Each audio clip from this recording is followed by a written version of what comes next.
Some of what you're leading to also is a term that I think is coming to bear in the industry, immersive learning. And I was hoping, we mentioned it briefly before, I was hoping you could kind of define in your own words, how would you define immersive learning and what are some of the key components to creating a successful immersive learning program? Look, the key for immersive learning is to start out by realizing it's not just the content. A cool demo does not make for immersive learning. There's really four components. The first one, it starts with instructional design.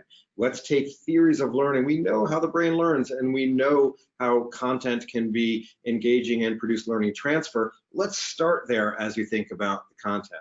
The second is data assessment. So we are going to collect an amazing amount of data as people are going through this experience. And let's think about how to create experiences that allow us to infer things about were they paying attention to certain parts or not.